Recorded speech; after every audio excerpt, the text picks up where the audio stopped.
We're doing this Battletech thing, and everybody's always focusing on the mech warrior, mech command. But what about sales?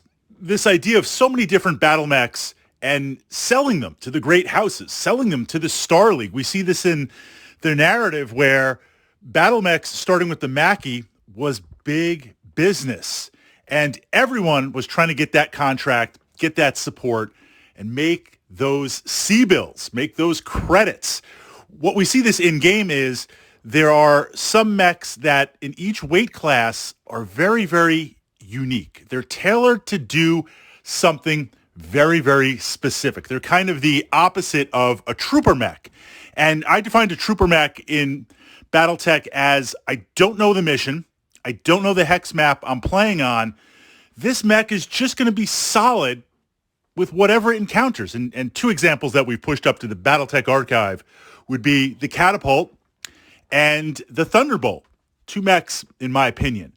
But then on the opposite side, these very, very specialized machines that are going to leverage one aspect of the game. We see this with the Longbow, or we see this with fire support mechs, where it has a specific role. On the opposite side, the Banshee, right? Get up there and punch things.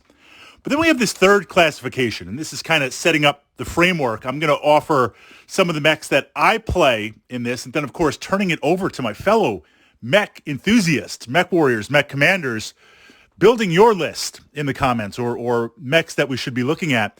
This third classification are machines that, in theory, I say in theory because some promise to deliver but don't really deliver. In theory, if you can get it in this exact situation, then you're going to have a tremendous advantage. And it may or may not happen. It's probably not going to happen, but on the hex map, if you can make it happen for the lulls, it's very, very interesting.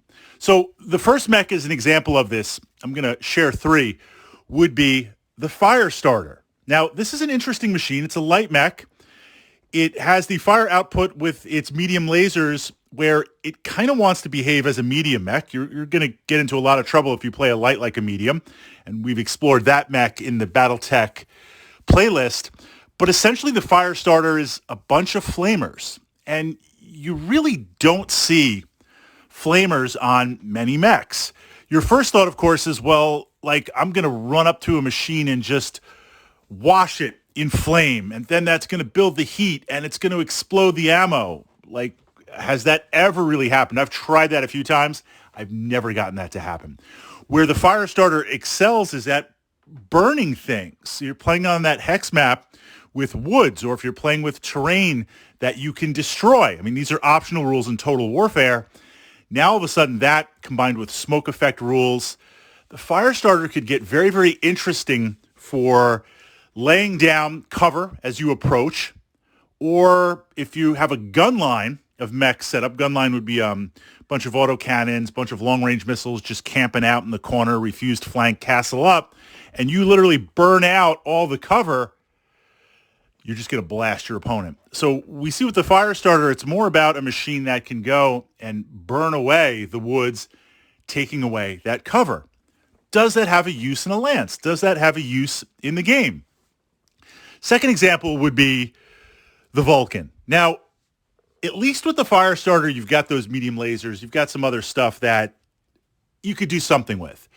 The Vulcan was this idea of leveraging battle mech technology against vehicles and infantry, designing a mech that is dedicated anti-vehicle, anti-infantry.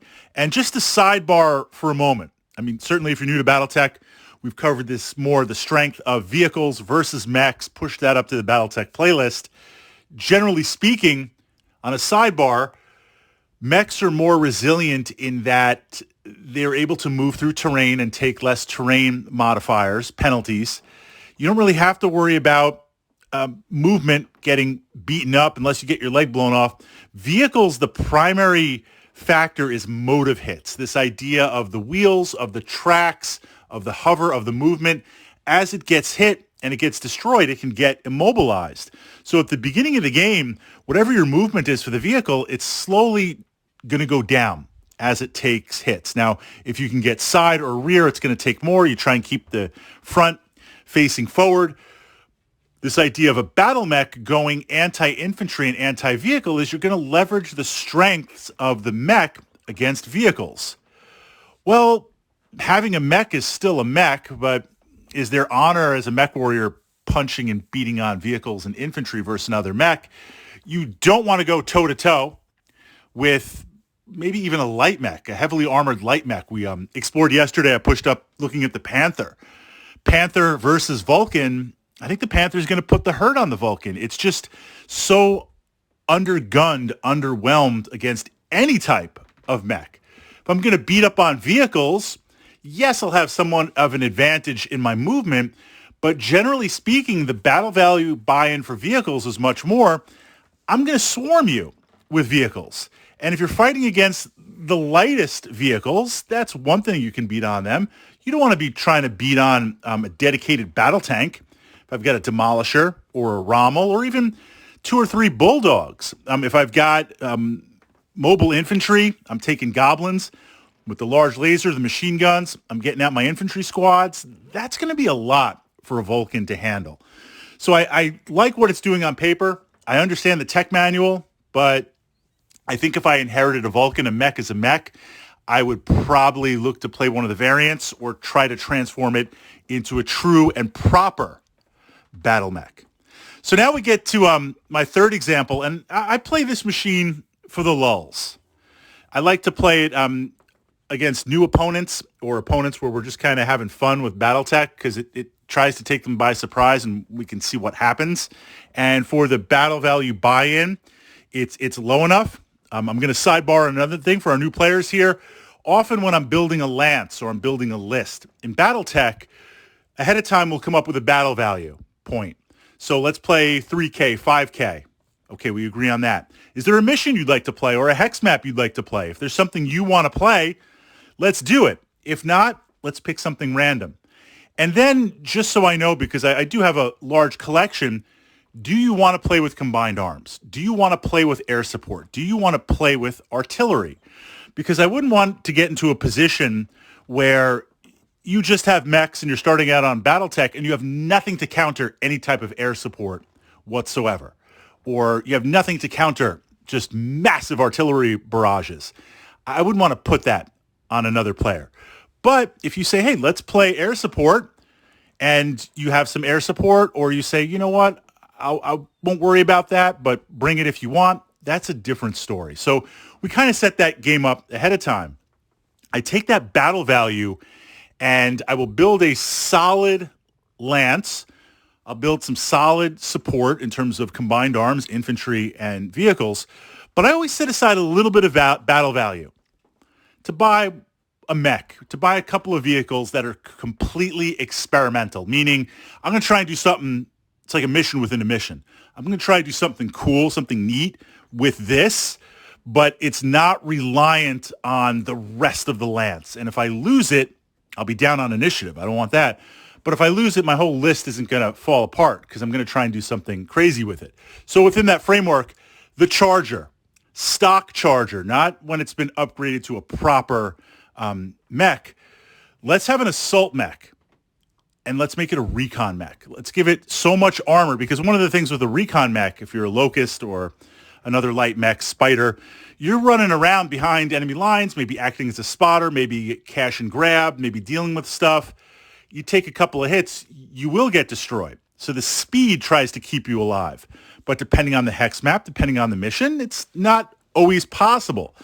Well, if I'm an assault mech with all of that armor, and I'm just kind of wading through, and I'm pretty fast because I've got a giant XL engine, then I could take a couple of hits, and I can shrug it off from that perspective. Now, I've got a couple of small lasers, too, which against vehicles is a little bit more deadly than you think. And we're going to sidebar into that. Shooting those small lasers into vehicles, it's not about the damage at all. The damage comes from the tonnage laser, not to turn this into a Charger Tactica. But I want to chew up your motive hits. I just want to hit you with something. I'm not even worried about the damage. I want to hit you with something, get your motive hits down, get you immobilized, get your modifiers down to nothing. And then I'm going to charge, I'm going to step on, I'm going to kick, I'm just going to smash those vehicles with the pure raw tonnage of the Charger. So within that, I've never played the Charger as a recon mech, and it's low battle value buy-in for that. What I do with it is, this is an example of a machine that just, it's like I would take a Cicada, a heavy recon Cicada mech, before I would take the Charger for the actual recon mech. This the idea with the Charger is, on paper it's that, but it didn't quite work out. What I do with it is I take it up the left or right flank, completely unsupported. So everything is your mech commander. I've been telling you I'm breaking this rule. But it goes back to the list because I've set aside the battle value for my Charger lulls, but I've got solidness in the rest of my build. I run this Charger up the left or right flank. I engage nothing. Now, obviously, I'm going to try and pick the path of least resistance. It moves pretty quick.